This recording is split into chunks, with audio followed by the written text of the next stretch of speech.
Ben ritrovati, oggi vi parlo di SMLT Art, l'azienda che sto scoprendo poco per volta perché ha un catalogo ricchissimo di carta, un po' per tutte le belle arti, ma compresa anche la scrittura.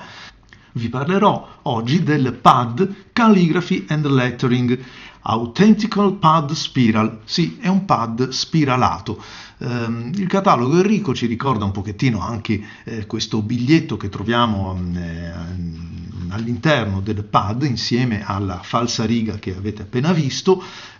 Possiamo avere delle collature, delle spillature, insomma io scelgo la spirale perché è molto pratica e poi comunque mi piace quando è funzionale, come in questo caso. È piccolina, magari quando arriva è bene raddrizzare, cioè allineare tutti gli anelli, sono anelli doppi, però una volta che poi li abbiamo raddrizzati ho visto che tiene bene anche qualche strapazzamento nella borsa, nella cartella, insomma bene. È un'azienda che ho scoperto grazie a un amico che mi ha fatto provare tempo fa lo starting pad di cui vi avevo già parlato, e anche quello, lo starting pad in formato A5, è pensato proprio per la calligrafia ed il lettering, solo che era una carta da 90 grammi, mentre quella di oggi invece è una carta da 100 grammi, sempre in formato A5 e sempre dedicata, qui ce lo dice insomma il titolo del pad, dedicato alla grafia, alla scrittura. Infatti ci dice best for pencil, ink, liners and pens, insomma per gli strumenti di scrittura. La carta, vi dicevo, che è una carta da 100 grammi, quindi si pone già fra quelle ad alta grammatura, nel senso che a noi bastano anche 70-80 grammi di qualità, ci fanno felici e contenti. I 100 grammi di questa carta sono portati bene, ecco, nel senso che non sembrerebbero 100, sembra più una carta da 90, quasi da 85 grammi.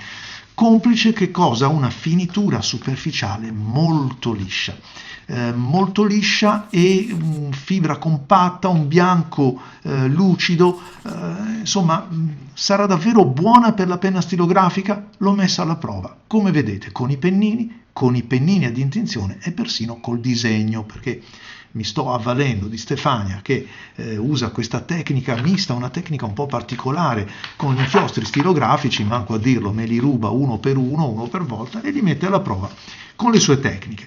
Va bene, ve ne parlerò nel corso del video. Innanzitutto lasciatemi dire che questi 100 grammi, eccoli qua, li sentite, rendono il foglio sta bello dritto, anche se qualche maltrattamento tenderebbe a fare un piccolo segnetto, quindi attenzione quando andate a strapparli, perché la perforatura è buona, sì, ma afferrandolo dal lembo per staccarlo dal blocco si potrebbe un pochettino tirare. Allora, da una parte mi fa piacere perché vuol dire che c'è una fibra che risponde alle tensioni, dall'altra però mi spiace incurvarlo, imbarcarlo un pochettino. Sempre a proposito di questa finitura che la rende così liscia, così compatta, ho notato che alcuni pennini magari faticano l'innesco. I pennini con i rebbi più stretti, quelli più esigenti in termini di innesco del flusso, a volte skippano, a volte non iniziano, saltano il primo tratto finché poi tutto si normalizza. Allora sappiamolo, sappiatelo, bisogna fare un po' attenzione a scegliere quelli che meglio rispondono alle caratteristiche della carta, perché del resto siamo sempre lì, vogliamo l'una e l'altra cosa, e conciliare gli opposti non è sempre facile. Perché? Perché una carta così liscia e brillante, così lucida, ovviamente esalta le caratteristiche dei colori, la saturazione, la brillantezza. Essendo così bianca crea un contrasto, quindi una dinamica visiva che senza dubbio è apprezzabile. Il rosso diventa un rosso acceso, l'ocra è bello vivo, l'azzurro, il verde diventa un colore percepibile. Insomma, non dico che stordisca, ma si vede bene, quindi se siete appassionati e amanti degli inchiostri belli vivaci, sappiate che questo è un terreno ideale. Dall'altra parte vi dicevo potrebbe purtroppo invece interferire con la capillarità, quella non appena si appoggia il pennino sulla carta. Molto valido anche con i pennini ad intinzione.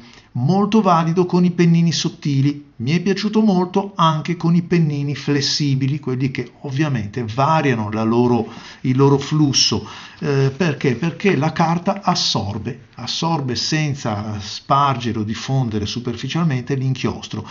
Anche questo è un aspetto che a volte è un po' in contrapposizione, perché voglio la carta lucida, però sapete che se la fibra è compatta e la patinatura è di un certo tipo, l'inchiostro si asciuga in tempi meno rapidi e, permanendo sulla superficie della carta, a volte innesca anche della diffusione laterale, che quindi non sempre crea lo spiumaggio, ma sapete, a volte va ad alterare il contorno del tratto, cioè non è più così netto, così preciso, e allora abbiamo il pennino molto sottile, però poi il tratto risultante è un po' slabbrato, un po' incerto, oppure abbiamo il pennino italico netto, tagliente, ma non sempre è così tagliente su quel tipo di carta, perché? Per il motivo che vi ho spiegato.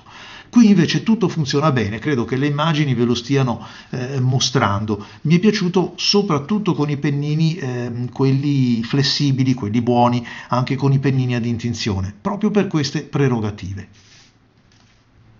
Questo blocco si compone di 50 fogli, ma la bella notizia è che sono sfruttabili da entrambi i lati.